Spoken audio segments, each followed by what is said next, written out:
what's going on? Yes, it is time for Three Guys Before the Game. Are you ready to head west?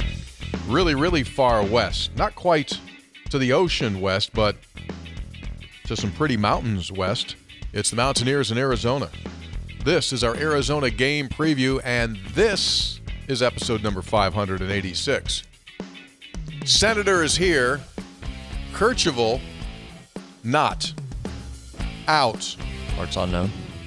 What do they say? Like in what do they say in big media? They say same people that run Big Candy, big media. They say out on assignment.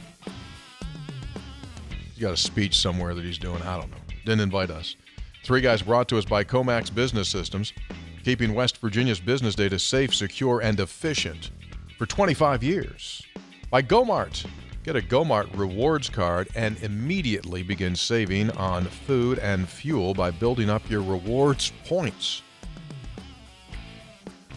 And by the way, those points, Saturdays, that's the day.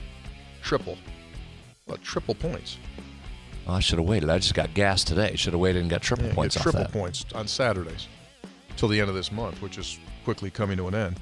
Three Guys brought to us by Lou Wendell Marine Sales in St. Albans. They sell family fun. Visit LouWendellMarineSales.com. I'm not saying that the Mountaineers are going to Arizona on pontoon boats. It's not practical. But you could take a Lou Wendell pontoon on a trailer and drive it into Arizona. This would be a nice time for a ride around the lake. Perfect. These days are the best. Three Guys brought to us by Tudor's Biscuit World. Start your day the homemade way. It's Tudor's Biscuit World. They're terrific. It's biscuit eating season, by the way. I've already made that proclamation. Three Guys also brought to us by Conley CPA Group, providing value beyond numbers. Spreads on Stats coming up. We'll break down the key metrics, the analytics about West Virginia and Arizona. All right, so that's what we got going on. Interesting game for a couple of different reasons. So when you start a season, everything is shiny and bright, and for the most part, everyone is healthy, and so you know what you have. Well, we have reached that point in the season. It is Game 8 for WVU and Game 8 for Arizona, and both of these teams go into this game where perhaps the biggest storyline is who isn't going to play and who is going to play, and obviously that has a massive impact on the game's outcome. And as a result of that, now you find out, we often talk about depth, like who has the best depth, who has the most depth. Well, we're about to see some twos in starting roles. We're about to see some threes move to twos, and, you know, some situations, and I'm not speaking specifically for West Virginia, maybe Arizona as well, you might have people that were threes on a depth chart at the start of the season that are now going to be in a starting role. So a lot of questions, and we'll get it all figured out. Yeah, that's the biggest question when you talk on field. And then the second part would be mental state of both teams and or programs, right? Yes. West Virginia's lost 2 in a row, needs to get back on track. Arizona in the same boat, except it's lost 3 in a row. Preseason top 20 team that is not performing up to what they thought their expectations were. So which of these teams can rally itself and get a win? Someone's walking out with a win. Which of those teams is able to do that, overcome the injuries, get some production from people that maybe you didn't expect at the beginning of the season to produce, but maybe more importantly, first and foremost, mentally be ready for this game? Both fan bases, obviously, a big game for them. Both fan bases, as you may imagine. Well, you may not imagine. You know, at least from this perspective. I mean, fans want to win. And Mountaineer fans, Arizona fans are both looking at this game going like, okay, this will be the one that we can get back onto the track. So from that perspective, obviously, you could make the statement, both teams against the proverbial wall. Also, another element to this game, not only is it the first time that West Virginia has played Arizona, and obviously on the road, the other aspect of this is, at least for the very first half of the game, it is going to be August instead of October. It's 18 degrees above the average temperature in Tucson, scheduled to be this coming Saturday. They're normally running about 80-ish this time of the year, and you're looking at over 96, 7, 98 maybe degrees on Saturday. But the good news is that should only last for the first half. Their sun goes down there 5:30 Pacific time, Brad. 5:30 Pacific time. Now, I know we've had some time talks here through the history of Three Guys, and we've moved away from Central. Now we're all the way out to Pacific. Their sun goes down 5:30. Game starts there at 4 o'clock. So second half should be more comfortable. When the sun goes down, we'll figure that out. But the first half could be telling, and it's going to be very, very important for West Virginia, obviously, to rotate a lot of guys and keep everyone hydrated until at least the second half. Dry heat. Huh? Dry heat, non-factor. Just dry heat in Arizona, they say. Non-factor. Yeah. It was 112 degrees in Stillwater. Didn't have any problem with the heat. That's true. Rolled in right. I mean, Oklahoma State might have had some problems with the heat. West Virginia didn't have a problem with the heat. Dry heat. You think that maybe, some people play better in the cold. Some people, you think this is a hot team? Yeah, we'll see. Yeah, we'll get it all figured out. Three Guys Before the Game, brought to us by our good friends at Comax Business Systems. What do? Well, they have every piece of business equipment known to the human species, from A to Z. Think about a piece of office equipment that starts with an A. An accordion file. Yeah, they got that. What about a Z? They might have a Xerox machine. Yeah, I know it starts with an X. Just follow me. But you know what they do have? They've got business phone systems for your business, whether you need one line or 1,000 lines.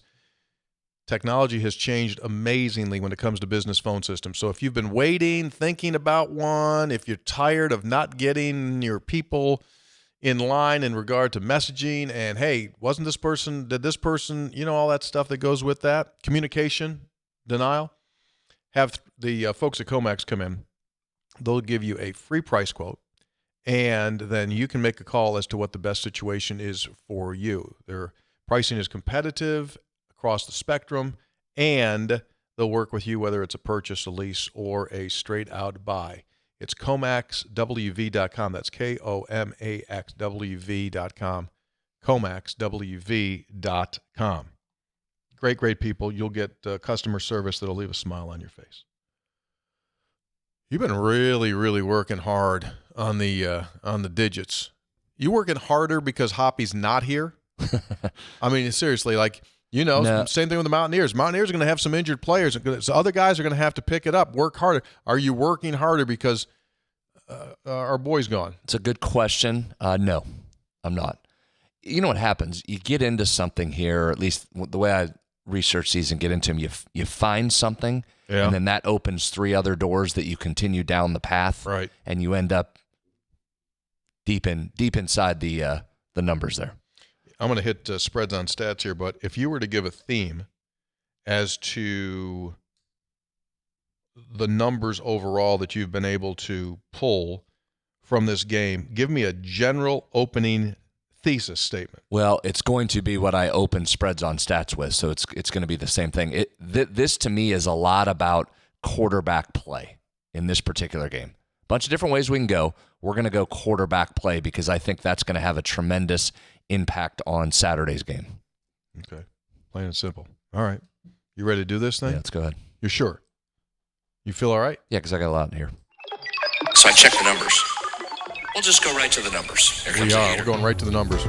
Let's jump into the analytics portion of the show. Ready? All right, here we go. Spreads on stats. This is the deepest dive you're going to get into a game.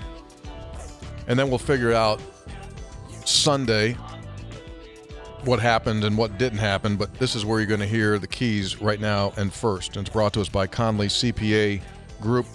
They do provide value beyond numbers. They're a public accounting and consulting firm serving clients all across the state of West Virginia, all 55 of the counties.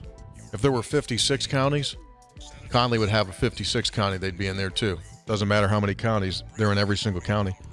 Getting ready for their 40-year anniversary, and so they are local. They've maintained their locality. They're locally born and bred and raised. A lot of these accounting services, these companies come in and they gobble these ones up. Big companies from out of state. Conley CPA Group, West Virginia folks, great people. So whether you need outsourcing of your accounting, outsource your CFO services, that makes sense sometimes for folks, you can check them out. It'll free up your time so you can do what you like to do, and that's run your business. Visit Conley CPA Group. Ooh, I posted that, baby. All right, here we go. What do the numbers say? So let's go down that rabbit hole about which team gets more out of the quarterback position. And I think we can agree we've talked a lot about that this year, that part of the success, or a lot of the success last year, was due to the success Garrett Green had in terms of throwing the ball deep and his rushing ability. That kind of led to the rest of the offense following suit, opened up lanes for CJ, lanes for Jaheim White, but it hinges at the quarterback position. So we'll get into West Virginia's situation here in just a second. Arizona's in the same spot. If you go back and look at the season they had last year, from the point Noah Fafita took over in Game 4 through the end of the season, it was a historic run for that Arizona program, and he was outstanding last year. Here's some numbers for Noah Fafita last year, Tony. 25 touchdown passes, just 6 interceptions, nearly 3,000 yards passing. And again, that wasn't even in a full season. Right. He was the 4th highest graded passer in the Big 12, and he was among... You mean Pac-12? In the Pac-12, yeah. He's a guy that was right in that group. There's a long list and a big group of quarterbacks this year in the Big 12 that you went, wow, who's the first or second team quarterback in this league? A bunch of returning guys that had produced at a really high level. Fafita was one of those guys right near the top of that list. But this year's been a struggle for them. Stop me if you've heard this before.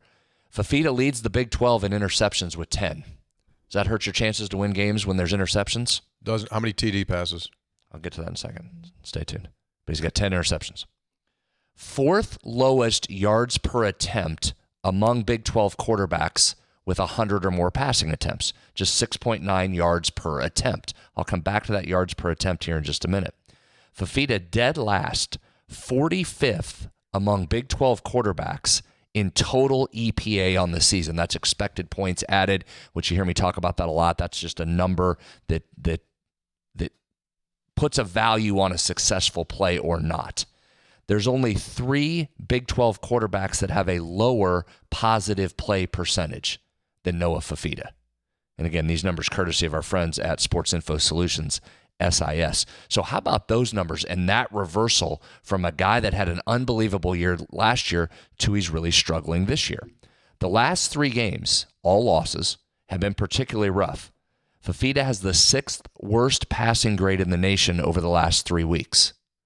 1 big-time throw, 8 turnover-worthy plays in that time. If you turn the ball over, you're going to have trouble, right? Here's one area that's affected his numbers and the play and Arizona's offense. That's yards after catch. So here's some numbers to break that down. Last year, yards after catch were super important to this Arizona offense. They had what would be, if you list them in terms of Big 12, the number 3, 4, 13, 20, and 26th receivers in yards after catch. They're rated among Big 12 receivers last year, knowing they didn't play in the league. 3, 4, 13, 20, and 26. How many is that? 5 of the top 26. 5 of the top 26. Pretty good. Mm-hmm. So their offense was predicated on short throws underneath, let the guys go, which they did. Fafita had a 72% completion percentage, so he was able to complete those, let the receivers go. Then, of course, you had Tet McMillan that could take it and go or could get down the field for your big playability. But that was a massive chunk right there. You lost a receiver that set the school record for touchdown receptions and a record-breaking tight end. So 2 of those big-time playmakers are gone. This season, Ted McMillan's 2nd in the Big 12 in yards after catch. Quali Conley, running back, is 8th. That's it in the top 50 for Arizona. 2. So they went from 5 in the top 26 to 2 in the top 50. I think that's changed their offense a little bit. No, turnovers and not the same ability to make plays after the catch. It's affected this Arizona offense. You can go down a lot further. We can talk about the offensive line. They lost an NFL guy last year off their line, returned everybody else. You can do a lot of different things, but turnovers and ability to make big plays with your feet, it hasn't existed for Arizona this year. Now, the reason that's important is which of these things holds true?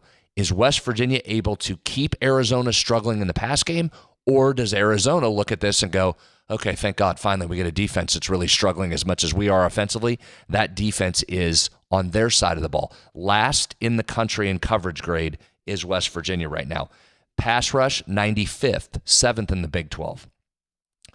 Something has to change there. Either you better guard better against Arizona or you're in some big-time trouble, or you better get a pass rush to disrupt them. Colorado was able to last week, 7 sacks for Colorado.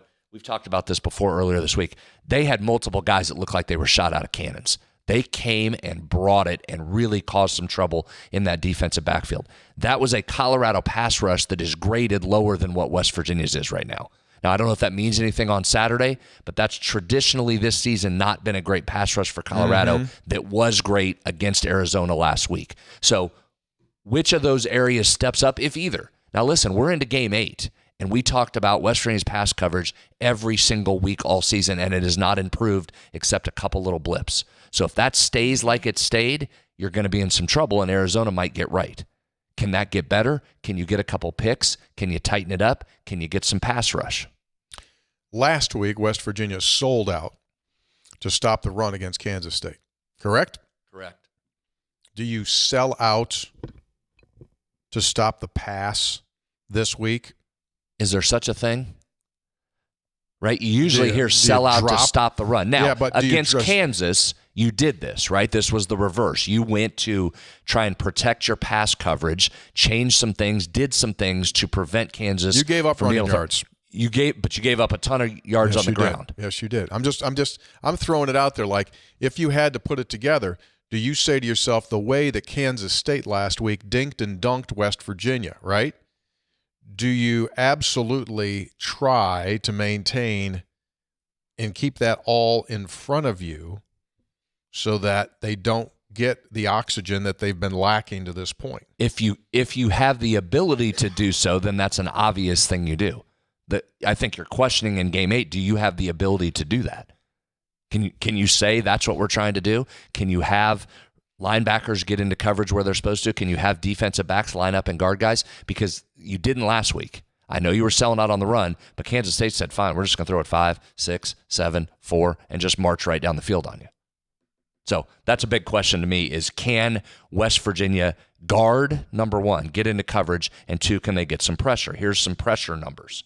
Fafita has the most dropbacks under pressure in the Big 12. So he's running for his life. He's running for his life, which makes sense when you see the turnover-worthy plays and the interceptions that have followed.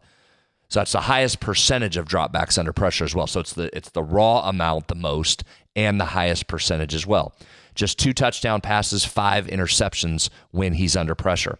Also has 24 throwaways where he's just had to chuck it out of bounds. Sideline having a good year is That's what you're saying. more than 2 times the next closest quarterback in this league. Wow. So you talk about a dude that's just had to get rid of it on top of turnover problems. He's just chucking the thing away. So you think maybe like student manager leads a second on the team in receptions? Well, you know what that tells you?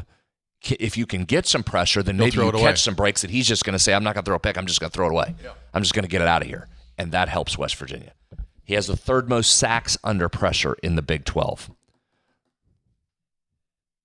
Pressure? Can you get pressure? Other teams have. Ty French? Most other teams have. Is this your Ty French game? Is TJ Jackson back and fully healthy? If TJ Jackson's back and fully healthy, ready to go. This would be a nice time for Sean Martin to get some pressure, if you can. I mean, you got some guys. Trey Lathan, we haven't called his name a bunch when it comes to pressuring the quarterback. You got some guys that you think have the individual talent to do so. This would be a nice time for it to pick up. If you get that pressure, then chances are good that some interceptions follow. You know what's really interesting is the divergence of the 2 philosophies that both of these sides might be having on Saturday, and by that I mean this. Like West Virginia, as you just said, pass grade is really pass coverage grade worse in the country. Worse in the country. So they're going like, okay, we got a guy that's really struggling at quarterback that throws picks. That's how they got to look at it. And Noah Fafita's over there going like, oh, really? They're the worst pass defense in the country? This is going to be my coming out party. I think both sides could make the statement like, this guy's struggling, we can get after him. And he's going like, these guys are struggling, I can get after them. What's the reality of it? Did you just hit rewind and pull up the Kansas preview edition? It's the same conversation we had there. Jalen Daniels was throwing picks left and right. West Virginia couldn't guard anybody. You came in saying which of those things is going to come true. West Virginia improved its pass defense. Daniels threw you a couple picks. You came from behind late and got the win. I think what you just said there is the exact conversation. If I'm Noah Fifita and Tet McMillan, I'm saying, give me the freaking ball. If I'm Tet McMillan, I say, if I don't get 27 targets this game, something's not right. Throw me the ball every single time and see if somebody can guard me. Yeah. And West Virginia's got to be saying, bring the heat and get after him, because he will either throw it out of bounds or has a good chance of throwing it to someone else, not wearing the same jersey. Fifita also has the most dropbacks while being blitzed in the league. Oh, yeah. Yeah, you just try to outnumber him. People are coming. All right, now let's flip over to the other side, and let's do a hypothetical. And if Garrett Green starts and plays on Saturday, just hit the, you know how on the podcast you can hit the fast forward 10 seconds? Oh, yeah. Just go ahead and hit this a few times and we'll fast forward, because I'm going to talk about Nico. Okay. Oh, by the way, can I give one other thing? I haven't done that this year. Yeah, what I'm about to do. Look for a pick by West Virginia on first down. Excuse me? How about an interception on first down? Now, West Virginia doesn't have a ton of interceptions this year. No, we've started. I realize. We've started early balloting. So are you making you're making a precinct prediction, a projection? Go with one. Let's try for one. Okay, what is your precinct projection? West Virginia gets an interception, but it comes on first down. When it happens on Saturday, folks, just remember, reported first on 3 guys before the game. Fifita has the second most interceptions on first down in the Big 12. And then here's another number from SIS. 36th out of 36 quarterbacks in the Big 12 when it comes to overall passing EPA on first down. Again, EPA, the change in offense's expected points that come on passes thrown by the player on this overall passing EPA. Really struggled on first down and has thrown a lot of picks. So let's see if we can talk one into existence here. Okay. Interception on first down. Okay, flip over to the other side, though, because I think this is as intriguing as what Fifita is going to be able to do, is what does West Virginia get if Nico Marchiol's the starting quarterback? You ready? Sure. Let's go down some Nico numbers here. We said earlier this week that if Garrett's out, likely Neil has been preparing Nico all week, right? If the decision's being made later this week, certainly Nico has been preparing all week to be the starter. And then if he's not, he's not. But if he is, theoretically, then he's gotten all the first team reps. You've game planned for him, you've scripted for him, and you're ready to go with Nico, okay? Yep. So let's go ahead with that assumption for right now. And again, if that doesn't come to fruition, move through this part of the podcast. Let's go back and look at some games and the formula that you've had when Nico has started, because you've had some success when he has come into games. You have won some games with him either as the starter or playing significant minutes. You ready? Mm-hmm. Pitt game last year. West Virginia won the game, and they did so 17-6. Now remember, West Virginia's defense had Pitt so bottled up, the West Virginia offense didn't have to do a whole lot. Once you saw how that Pitt offense was operating and West Virginia's ability to stop it, you could see what Neil did. He just said, we're not going to make any mistakes. We're going to run the ball. The defense has this handled. Pitt cannot beat us. That offense was so dreadful in 2023. West Virginia ran it 49 times for 169 yards. CJ had over 100 yards. All Nico had to do was manage it. 6 of 9 through the air, 60 yards and a touchdown. You get the win. You beat Pitt. Very good. Go back to 2022, win over Texas Tech, 20-13. Again, strong defensive performance. Tech also had to go to a backup quarterback there and couldn't do much against West Virginia's defense. But West Virginia had its lowest offensive grade of the year in that particular game. Nico did run it well. 15 carries, 77 yards, 5 yards per carry. As a team, West Virginia went for $163 on the ground. Passing game struggled, however. 12 of 21, 78 yards, just 3.7 yards per attempt, and 2 interceptions. I'm going to come back to that yards per attempt for something to watch in this game. Oklahoma State game in 2022, another win, 24-19. Defense held Oklahoma State in check. 39 rushes for the team for 157 and 2 touchdowns. Nico didn't have to throw it a lot, just 3 of 10 through the air. So in those wins, West Virginia only gave up 12.6 points per game and rushed for an average of 163. That was the formula. Play defense and run it. This defense, however, has given no indication that they're going to give up less than 20 points. There's the fear. West Virginia's defense has not given up less than 21 points in just 3 of the last 15 FBS games. So that's the question coming into this. There's a two-parter. Is West Virginia's defense in a position to go win you a game? You haven't seen evidence of that, but you might be asking it to, number one. And number two, is your run game in a position to be dominant enough to get you the win? It was against Oklahoma State. Didn't have to really do anything else. You just ran it right down their throats. Are you able to do that again? You're averaging 202 yards per game on the season on the ground, but just 143 in the games you've lost. That's a big gap, right? And that Oklahoma State performance is elevating your numbers when you look at that. Just 143 and a loss. It tells you right there, if you go back and do those numbers, 163 on average, right? For a team that likes to run it, the 143 you're getting in a loss isn't going to cut it probably on Saturday. Here's the other part then. With Nico, with more experience, you've seen a small sample size, but you saw a couple good throws. The one against Oklahoma State on the slant, also the slant against Kansas State. But when he's been in the game, Tony, you have just 4.5 yards per attempt in his career. That's currently right now as well. That's in the season, but that's also where his career mark is. That's the lowest in the Big 12 right now with at least 10 pass attempts. Last year, yards per attempt number was 41st out of 43 Big 12 quarterbacks. So reason I bring that up, you're certainly not running. Now, Neil says it's the same playbook, but it hasn't been. You haven't thrown it downfield like you have with Garrett. Does that change with a full week of practice and another year of experience and an offseason where they feel like Nico really took a step forward? Last year and the year before, you could tell they didn't feel comfortable throwing it downfield with Nico. That wasn't his strength, so they didn't go to it, and they didn't need to. I'm not sure you can win an entire game this weekend with the defense playing like it does and the running game not being as elite as it was last year. I think Nico's going to have to throw the ball, and I think Nico's going to have to throw it for more than 4.5 yards per attempt. 100%. Can he do that? Yeah, 100% agree. To your point about rushing the football, West Virginia's number has gone down in those losses, right? Kansas State and Iowa State, but they happen to, right? Iowa State pretty good against stopping the run. Where is Arizona's run defense in regard to the analytics?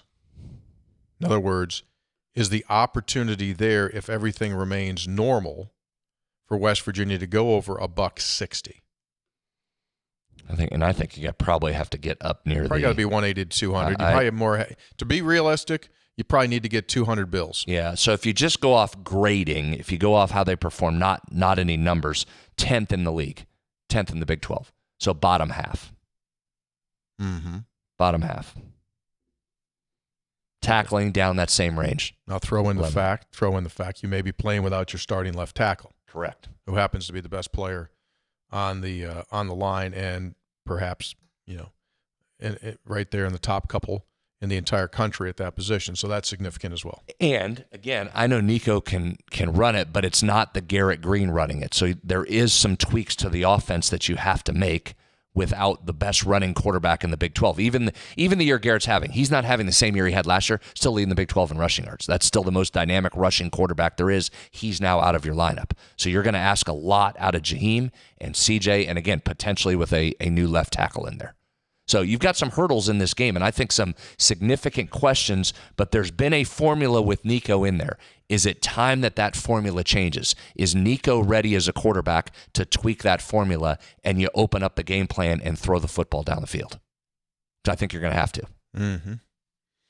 And it is quite ironic that this opportunity for Nico is going to take place in the state where he ended his high school football career. So he played in Gilbert, Arizona, and that is approximately 100 miles away from Tucson. Again, he's from Colorado, but he ended his career in Arizona, finished there. So not that his family's from there, but he's got folks there, followers there. He did some incredible things, if you remember, as a high school quarterback. It was Bishop Gorman.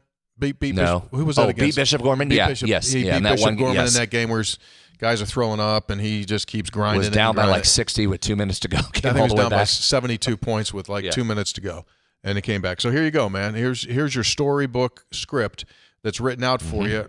This is probably, for him, anything that he ever could have imagined and wanted. Like, I get to go back to Arizona to play Arizona, and I go, and I've had a full week of practice in advance to get myself ready to do this thing. If in fact that's the way that it works out. Coming up until Halloween, which is the 31st of October, so basically until the end of the month, the good folks at Gomart offer you triple points on Saturdays. get your rewards card, put it on your app, and when you walk in, and you can stack up, like if there's something that you get there and you know you're getting triple rewards points and you're going to use something, like you use it a lot, then go do it. Load it up, get triple rewards points at GoMart. You got to get that app on your phone or go to gomart.com to get the rewards card, and you can always save on your food and your fuel. Also, don't wait for the craving to strike. While you're there, get yourself a handful of moon pies. Moon pie is one of the all-time classics. They're available at your local GoMart. That's just kind of a Mountain Dew, a moon pie, right? You'll be all sugared up for the rest of the day. Reese cup. Good to go. A 3-pound, just one M&M, just one M. That's a 3-pounder with a nut in it. Nuts by like about that big. Just kind of bring it right into your car and set it down on the passenger seat if there's no one with you. Just a big M&M. I think they have those there now, if I'm not mistaken, right near the propane gas tanks. Just buy a big M&M, just an M. Can I give one more number before we're done with this? I think that's what you would call an M&M, right? If it was just one, they're M&Ms. So if there's just one, you just call it, hey, give me an M. Probably I hadn't thought of it before. Go ahead. Along the lines of this passing game and throwing the ball, West Virginia's got to get something receiver related. We've talked about this a bunch in terms of the deep pass has not been as readily available as it was last year for West Virginia. But some numbers that you need to know from a yards after catch perspective on the West Virginia side. Cole Taylor, Traylon Ray, and Huddy. Cole 23rd in the conference in yards after catch. Traylon Ray 43rd, Huddy 45th. So some of that separation that we've talked about you need to get and get some balls that you can run after the catch just hasn't been happening. Mm-hmm. Hasn't been there. I mean, as like you said, there's some pretty significant similarities as to why these two teams are not having the years they thought they would. One was the first thing you said, and that's the interception situation, the touchdown interception. So you said Fafita last year was 22 – what was his number? He was 20 touchdown passes. Anyway, his ratio was 4-1, whatever the number, the 20. 25 and 6, I think. Yeah, so he's 25 and 6, so he's 4-1. And Garrett was 16 touchdowns and 4 interceptions. He was 4-1. Mm-hmm. So those two numbers for both of these quarterbacks have gone absolutely to the other extreme. That's why you are where you are. Correct. In large part. Correct. So those yards after catch numbers are significant because this is going to be a game. I just, listen, if you can run it and you can run it down their throat and you can get the win, that's the preferable way to go. It just feels to me like this is going to be a game. Which of these two quarterbacks performs better? That's probably who walks out with a win. Again, assuming it's going to be Nico. If it's not, disregard the last however many minutes that was. Got to have juice, man. This game is also going to be decided like who, as trite and as old school and as cliche as this sounds like, who has done the best job this week of keeping focus despite a lot of negativity surrounding both of these teams. Like which players on which team have gone over and have meshed into the noise and have kind of associated with the noise so that their focus isn't 100% at the task, and which group of players has shielded it away and just said, okay, here's the job. This is what I have to do. This is what we're doing. We're still good to go. That's what a lot of this game is. I think it's a huge part of this game, and who brings physicality. You know, West Virginia just got it taken to them last week. That was a very physical Kansas State program. West Virginia's success last year came on the heels of being more physical most games against its opponent, right? Didn't they come out and just said, here's our identity? We've been talking about that a while. I thought last year West Virginia found that. Our identity is we're going to run it and be physical. Can they get back to that? Because Kansas State was certainly the more physical team last week. They need to do that out in Arizona on Saturday. Yeah, and that's that bums you out. Right? That bums you out as a fan. It bums you out especially as a West Virginia fan because that is your DNA within your program's history, is that you're the more physical team. Like you deal the punishment. Win or lose, you deal the punishment. And that didn't happen. And that's what bums you out. Yeah. Well, you got an opportunity this week with a struggling offense and against your struggling defense. Which unit there steps up? Three Guys Before the Game is brought to us by the way, Spreads on Stats brought to us by the Conley CPA Group. Three Guys Before the Game is brought to us by Lou Wendell Marine Sales. This is a great time of the year. As the season and the boating activity decreases, the opportunity for fantastic opportunities for savings increases at Lou Wendell Marine Sales. So check them out. They are the premier pontoon boat dealer in the state of West Virginia. They've been doing it for nearly half of a century. So if you're into the pontoon scene or any kind of watercraft, they got you covered, including those Gator Tough John Series boats. That's the G3 boat. And for those of you that are watching, that's it right there. Kind of easy giveaway. It says G3 on the side of the boat, but that's what we're talking about, those John boats that are super neat. And as Brad said, weather-wise, as we record today, it would be an idyllic afternoon out on your Lou Wendell Marine Sales boat. Check them out at LouWendellMarineSales.com. That's LouWendellMarineSales.com.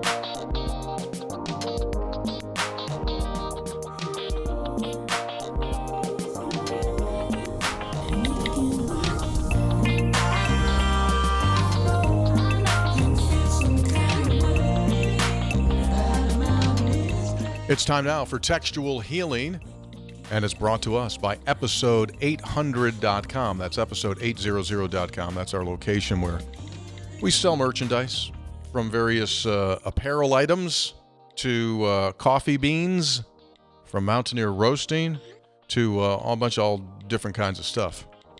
By the way, spoke to our marketing manager, Homeless Dave, and they've already begun holiday meetings. Like with new items? Well, you remember those treats we sold last year during the holiday season? Yeah. That popcorn that went like off the chart great? Right. They're working, the elves are working right now on logistics for that. So if you loved that popcorn last year, strong indication is that it will come back among a few other items. So that was good. Yeah. We got that going for us. All right. Ready to do this thing? Yep. Texter says, Three Guys, I started school at West Virginia University in the fall of 2020, so not all that long ago, 4 years ago. I just graduated in May. Well, congratulations to you. You got done in here at 4. I was never a WVU fan before I went to school, and quickly I took in the Mountaineers as a team to cheer for. During my time, the football team has been a letdown. The basketball team has been okay, but not like they've been in the past. Being a newer fan, talking to more experienced fans with you three, or two in this case, is this normal what's going on right now? Did I set my expectations too high, taking in the Mountaineers as a fan? What should I do, Three Guys? I love the podcast. Thanks for everything you do. That was almost, he ended it almost, that may even be, I said he, I mean, maybe a young lady. What should I do, Three Guys? Almost like a Dear Abby. What should I do? Three Guys? Is this normal? So where are we? That's your question. No. Short answer is no. This is not normal. When you take a look at the past in football and basketball, this is a dip. There's no question about that. And you take a look at the wins and losses, it's a dip. Now, you could also make some statements as to, okay, why is that happening? Why has that happened? There's a bunch of different things that you could get into. Is it the new conference that West Virginia is in? Is it the Big 12? Is the Big 12 more difficult than in past years when we were in the Big East? And before that, if you want to go to basketball in the Atlantic 10, that you're not enjoying the same success, you could throw that into the equation. But my takeaway is it's a dip, and you hope that it cycles through. I think it will, but that's kind of what it is. Big 12's been rough on the football side. You've had just two 9-win or more seasons since joining the Big 12. One of those was last year. So in 12 years, you had 2. Right. Where you got to 9 or more. Yeah. So that's been a challenge. Yeah. There's no question it's a different world. I think one thing that you're dealing with the Big 12 that you didn't have in the Big East is that in the Big 12 conference, every one of the schools that you play is all in football. Like, it means something at every single one of the schools. And that's what you'd want, right? It means something. That wasn't the case in the days of the Big East Conference. And I also think that when budget-wise, when West Virginia was in the Big East Conference in football, it was right there at the top shelf. Financially, like within the top couple, 2, 3 programs, it was right there. You agree with that, mate? Yes. Okay. And that's no longer the case. Yeah, budget-wise, you're not. You're in this. You're in the second half as far as overall items, NIL, and things like that. So it's a different world, but I do think it comes back. I do think it bounces back up. I don't think this is the new reality. Basketball, obviously, you're starting over. That'll ramp back up.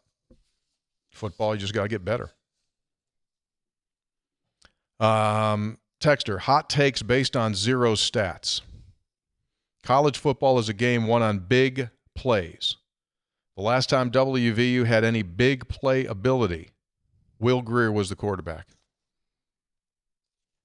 Agree, disagree? I think big plays are so critical. It's why you hear coaches talk about them so often, and we've mentioned it on this show probably 50 times this season. And the biggest reason is, Tony, it's hard to go down the field without any mistakes multiple times and have those drives end in touchdowns multiple times. And if you're going to have to do that to get to 30 points and take that 4 drives of 10 plays or more and they all end in touchdowns, that's a big ask. So you need a couple in there that are big and explosive that take some of that pressure off from having to make all those big, long drives. So I do agree that big plays are important.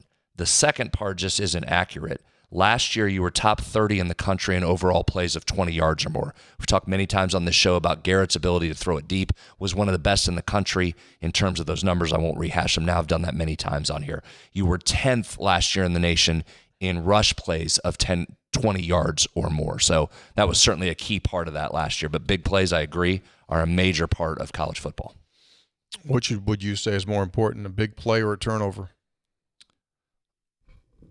Probably turnovers, because turnovers can be big plays. I know they're not constituted what I just said, right? Did Kansas State have one? Turnover, easy score, didn't have to expend any offensive energy to get points on the board. Generally don't lose when you do that. Yeah. Ed in Wheeling writes, I understand the results haven't translated to the big games as hoped, but what are the chances, even with their shortcomings, that this team is better off than last year's team? Lots of ball left to be played, but you're in a position to match your 8-4 record against a tougher schedule. I did some minor research.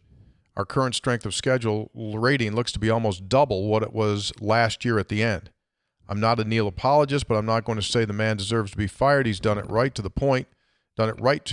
The team has bought in. Feels like a few more tweaks, guys, gelling, and there could be something special in Morgantown. Thank you. We said all summer the first 2 months of this schedule were really difficult. They have played out that way. Now the back half here, or the back third that comes with you, you think there's some opportunities, but listen, Cincinnati's better, right? Baylor obviously didn't quit. UCF hasn't quit based on what they did at Iowa State last year. And I think the thing from a West Virginia perspective is, can you capitalize on some of that letting up of the schedule that you think is the case? So far, your defense hasn't shown an ability to do that. You haven't shown an ability offensively to stop with the turnovers.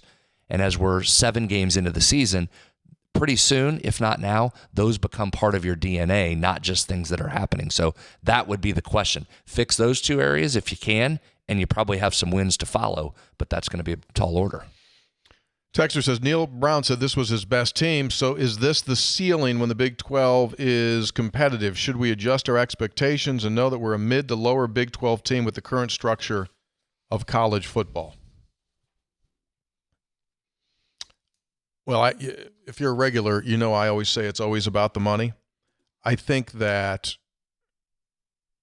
going forward, right, as we get into this revenue share and this new world, that those who have the money will ultimately have the most success.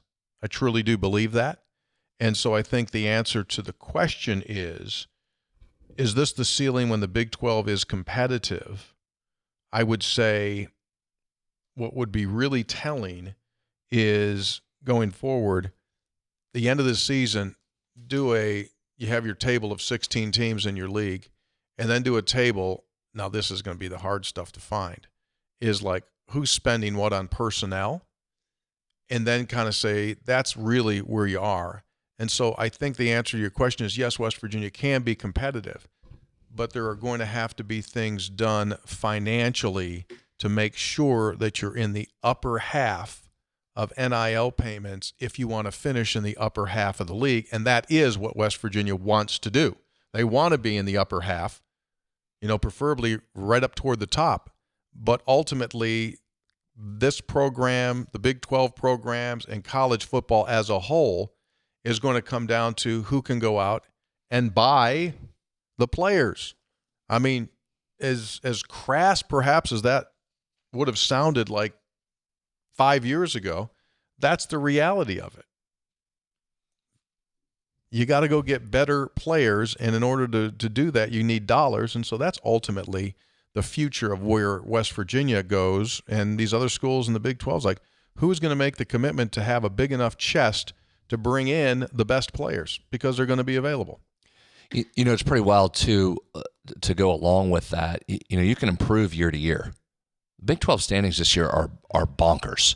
Utah was preordained. They were given the Big 12. I think Brett Yormark went out and presented them the trophy before the season began. Sent it to the engraver. I think that's how that worked. You can check me on that. 1-3 in the league. Oklahoma State brought back as much returning production as almost anybody in the country. They're 0-4 in this league. Kansas, highly touted, highly thought of. Lance Leipold, extensions all over the place, right? Jalen Daniels back as a Heisman candidate. 1-3 near the bottom of the standings in this league. Conversely, BYU, we watched that BYU team come in here last year. That was a non-competitive BYU team that was dealing with injuries, but okay, that's part of it. Everybody has injuries. They were non-competitive last year against West Virginia. Mm-hmm. They're 4-0 ranked and have an inside track at a Big 12 championship in a one-year turn. Iowa State thought they'd be good, brought a bunch of people back. They have been. Cincinnati, West Virginia handled them easily last year. That's a team that has turned itself around. 3-1 in the league. Even Colorado. Colorado had become a national joke, which how they handled things. They're playing some pretty good ball this year. They're 3-1. How about Texas Tech? Not a lot of thought of them, 3-1. And finally, Arizona State picked to finish last this year in the Big 12. They're sitting at 2-2. Those last schools I just named, that's the upper half of the Big 12, all picked to finish in the bottom half except for Iowa State out of there. Small margin for error in a league like this. Mm-hmm. Hello, three guys. In honor of the Mountaineers' trip to the desert, I wanted to share a funny story at my expense. It's embarrassing, but if it brings some laughter to Mountaineer Nation, I'm okay with it. We had the chance to visit places like Old Tucson and the Grand Canyon. As many folks know, the state of Arizona is a bit bigger than our homeland. That made for some long car rides. Needless to say, the bladder of a first grader is roughly the size of a Capri Sun. And similar to a Capri Sun, I felt the squeeze the entire trip. My parents still claim to this day that I could not go 5 miles on that trip without a bathroom break. My father tells the story by claiming that we visited an Indian reservation. There, the chief gave me my Indian name of PP Coyote. They called me that for years to follow. I hope this made someone laugh. Signed, PP, also known as Delbert in the Adirondacks. I get you. And normally, those types of situations, less of a hassle for the younger kids as it is maybe the older kids, Brad. The older people. Kelsey in Moundsville writes, West Virginia has now lost to number 19, number 16, number 10, and number 3, a combined record of 25-1. The one loss was to BYU, who's ranked 11. My point, maybe West Virginia isn't in a shambles after all. I love the show, just wish fans would try to remain at least somewhat rational. This isn't the Big East anymore. Thank you. Texter. And this is a great story. So back in the summer, we were brought to the attention by our listener DJ in Monroe County about Xander Castillo. He's a West Virginian, played wide receiver for West Virginia Wesleyan until he received a cancer diagnosis that required a liver transplant. And he's only 22 years old. Well, guess what? After Saturday, Xander and his transplant surgery got together 2 months after his surgery. And DJ writes, how awesome, praise God, have a blessed week, guys. So there he is, 2 months after a liver transplant, did it up there at UPMC, and looking great. Awesome. So that's awesome, dude, because that was he was in an incredibly difficult situation. That's great. Adam from Melbourne, Australia. It's down where Oliver Straw is from. Sure.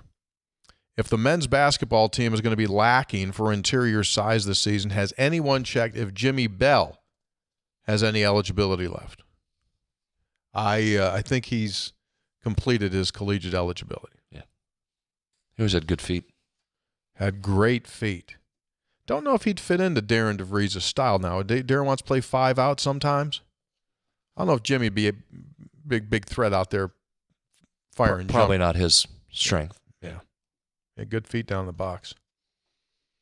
Texter, following up from connecting last weekend, on the flight home, my 8-year-old daughter confirmed that West Virginia University was more fun than Disney.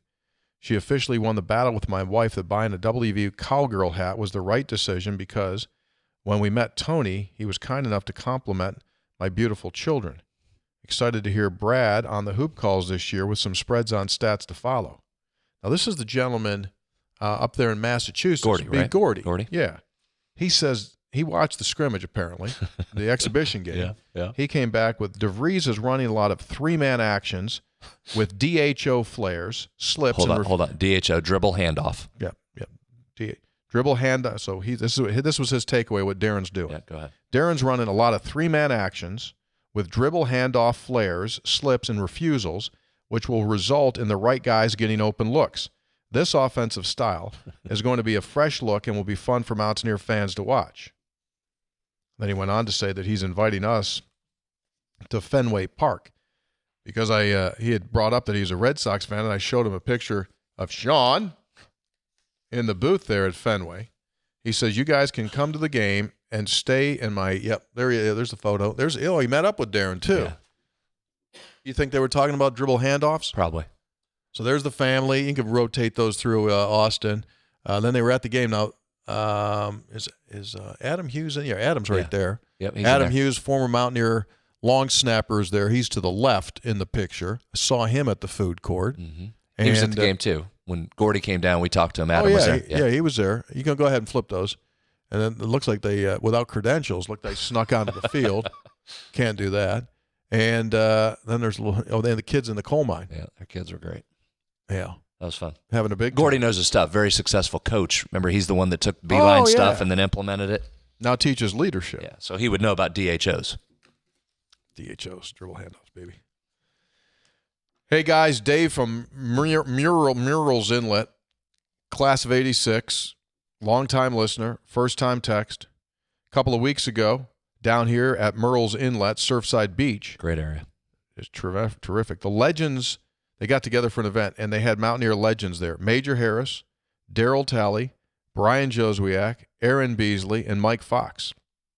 They were awesome. Talked to everyone there, signed autographs, took pictures, hung out with the WVU crowd. Joswiak could not have been nicer. He sat down with us, talked to me and my wife for several times. I mentioned how great his interview with 3 guys was during the summer. These guys hung out from 3 o'clock in the afternoon until almost midnight when the game ended. It just goes to show that WVU is one big family. We're all together. The memories these legends gave us why we keep coming back and believe that there are good days ahead. Just wanted to let you guys know great things the Mountaineers do wherever they may be. Signed by Dave from Murals Inlet, by the way, of South Jersey. That's a good list of guys. Yeah, that would sound like a night. And stunning that they were late to leave a bar. That's a first. Texter, I was going to send this after the game Saturday, but it didn't feel right. But now after the emotions of the loss are starting to subside, I thought I'd send this treat to you all. I found this new Reese bar. You see this thing? Mm-hmm. There was only one, so this created a dilemma. Do I send it to all of you or do I eat it? Eat it. My immediate thought was, what would Tony do? Which was obvious. I decided I had decided to send it to you all. When I looked back, see the second picture, top right corner told me that Tony went out, so he crushed it. Let's keep supporting the team. Let's go Mountaineers. Neil from Greenbrier County. Brad, the chocolate to peanut butter is a little high in that particular model. Texter. Here's a question. Assuming Garrett and Wyatt don't play, if West Virginia were to win with Nico having a big game, do you think that takes some of the pressure off of Neil? West Virginia's won before with Nico, has never been a major factor, though, in those games. If he were to have a game where he threw for 200-ish and ran for another 50, I think it would be something that Neil can point to as a reason to be optimistic for the future. I think they would take those numbers right now, as we just outlined. Sign up for him, you think? I think you'd take that right now. From Pittsburgh, just got off work, enjoying a refreshing 304 connection. Catching up on Big 12 Media Days. I don't know why, but I have a good feeling about Darren DeVries. Perhaps it's because of all Mountaineer Nation has football blues right now. But D-Rock portrays a great sense of confidence in WV fans. I think we're going to be in great hands. Let's go Mountaineers. Let's get a win on Saturday. Now, have you got to the point yet where you're calling him D-Rock? I do not refer to him as D-Rock. Yeah, me neither. No, some have at some of his previous stops. That's a. I know that's what they call him. But I'm not. I just go with Darren. I don't feel that. I don't feel D-Rock with him. I don't know. That'd be a surprise if that were to happen. Three guys. I was going to claim that the dog ate my homework, but not go into it this week. It's tough generating enthusiasm when your team isn't playing well. After the Kansas and Oklahoma State wins, it seemed like we would be toward the top of the league. Now it seems bottom of the league is our destiny. But here I am, a gamer. Arizona Wildcats more likely. Here's your scenario. Oh, this is Doug sent these. These are usually good. Yeah. Here's his pitch. Mm-hmm. Is it more likely that West Virginia gets 2 interceptions or that T. McMillan has 140 receiving yards? Those are good ones. Those are good numbers. What are you going with? More likely West Virginia gets 2 picks. Again, I think or that Tetero McMillan has 140. McMillan's probably more likely given the defensive struggles. But if you're holding him under 100, then you feel pretty good. Is it more likely that West Virginia runs the ball for over 250 or that West Virginia's defense holds them under 100? It's also a good one. West Virginia running for 250, you'd feel really good about where you are. I think they're going to want to throw the ball. Okay. And I think your focus is going to be on the pass. So I don't know if you'll hold them under 100. They average 136. Yeah, that hasn't been their strength. Next one. We likely are starting a second-string quarterback and a left tackle. They average just under 2 sacks per game. Is it more likely that Nico rushes for 50 or that the Wildcats get 2 sacks? Another good number.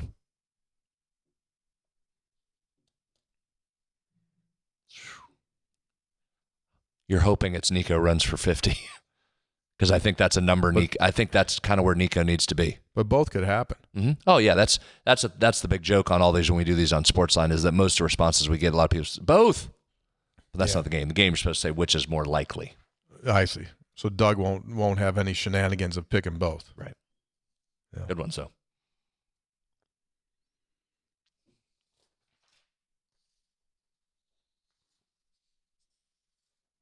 You know, it'd be a great time. You know, it'd be a great time.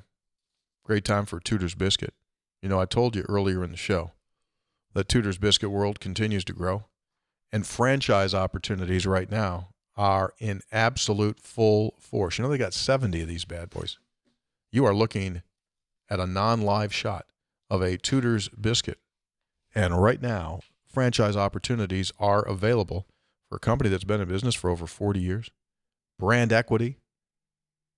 Talk about top-of-mind awareness. Say Tudor's Biscuit anywhere in West Virginia. So if you're in an entrepreneurial spirit mood and you're interested, check out Tudor's Biscuit World. And while you're there, just in case, pick yourself up one of those Mountaineers.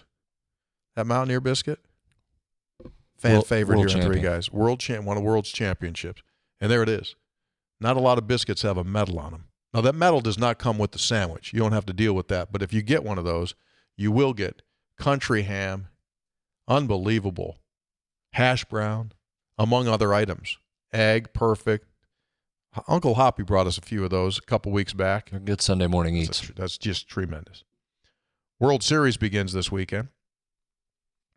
Chester in Winchester says, in keeping with your There's Always a West Virginia Connection theme, in the 1957 World Series, Nitro West Virginia's Lou Burdett pitched not 1, not 2, but 3 complete game wins, including 2 shutouts.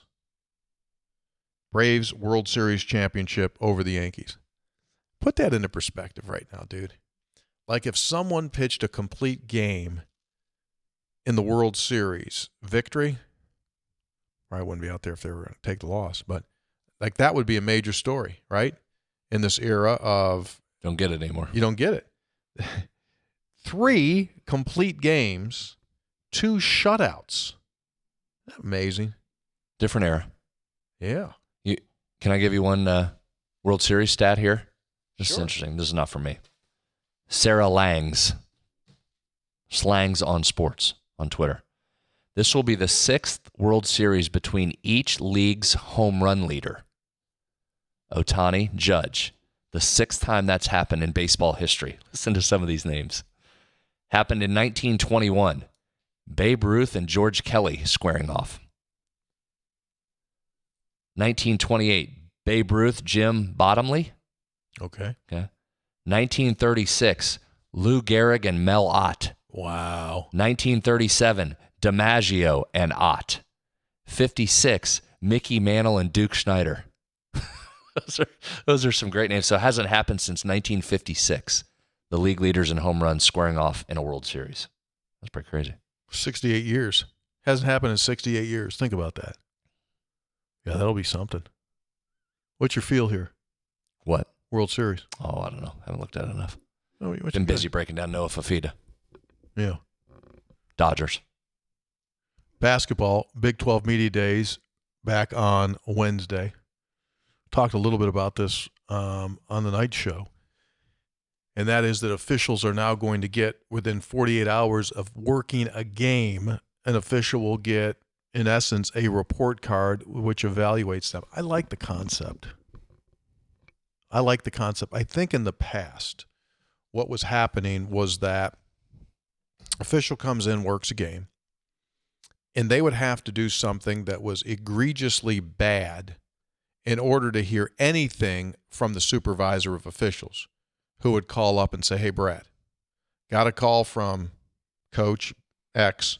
Coach says, you killed him on this. I went back and looked at the tape, and you killed him on that thing. That was the wrong call, okay?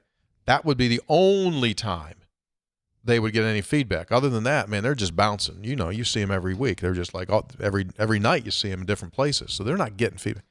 So at least now they're going to get something, right, in the form of an email that will say, okay, here's your breakdown of your game. You did this well, you did this well, you did this well, and we got this. And then every 2 weeks they're sending out a training video.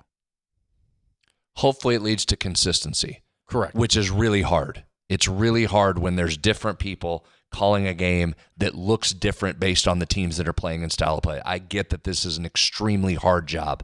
But see, this is going to be important. We're going to talk officials a lot this season because think about the style that Darren wants to play and in this league. It's a physical league, right? It's big boy basketball. You better come and be able to play through contact.